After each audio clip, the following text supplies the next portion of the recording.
వెంకటరెడ్డి గారు, ఇదే మీ టీవీ వాళ్ళే ఫోన్ చేస్తా ఉన్నారు, ఫోన్ చేస్తే కట్ అయిపోతుంది. ఇది ఒకటి. రైట్, మీ అవసరం ఉంటుంది ఖచ్చితంగా. టీవీ వాళ్ళు అందరూ చేస్తుంటారు మీ మాటలు అవసరం. వెంకటరెడ్డి గారు, ఇప్పుడు 422 ఎన్డీఏ కూటమికి ఉన్నదండి, 788 అంటే సగం కంటే ఎక్కువ మేము ఉన్నాము. ఒకటి కాంగ్రెస్ కూటమికి లోకసభలో 234, రాజ్యసభలో 79, 313 మాత్రమే. ఇప్పుడు 3 వర్గాలుగా పార్లమెంటు విభజించబడింది. ఒకటి ఎన్డీఏ కూటమి, ఒకటి ఇండీ కూటమి, అదర్స్ అంటే ఇప్పుడు జగన్మోహన్ రెడ్డి లాంటి వాళ్ళు, టీఆర్ఎస్ లాంటి వాళ్ళు, రకరకాల వ్యక్తులు ఉన్నారు. అట్లా అది.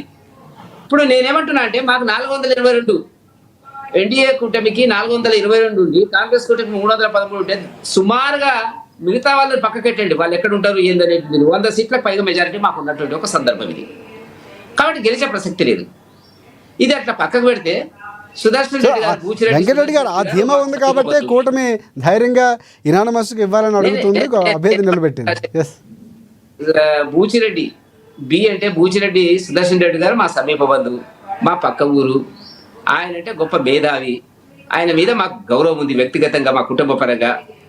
చాలా గొప్ప ఉద్యమకారుడు.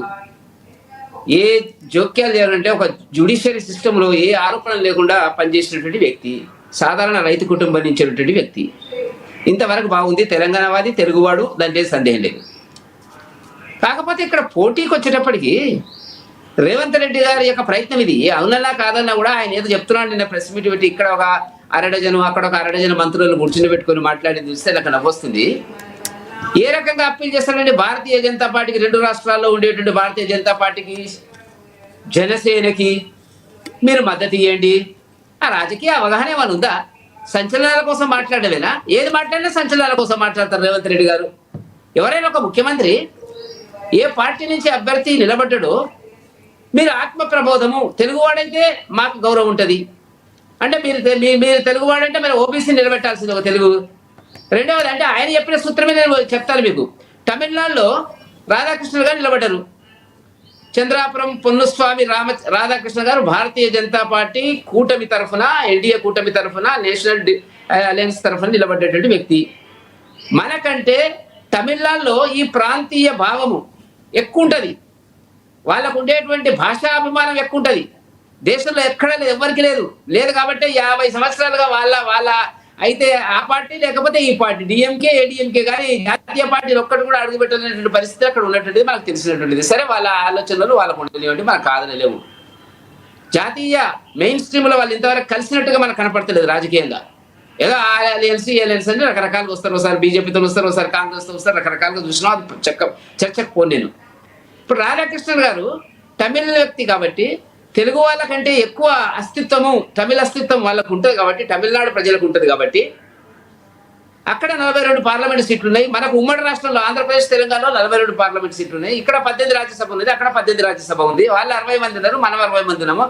వాళ్ళు ఒకవేళ రాధాకృష్ణన్ కేసు ఎట్లుంటుంది? ఈ రేవంత్ రెడ్డి గారు చెప్పిన ప్రకారంగా రేవంత్ రెడ్డి ఏమంటాడు? తెలుగు వాళ్ళం కాబట్టి తెలుగు వాడికి ఏంటి?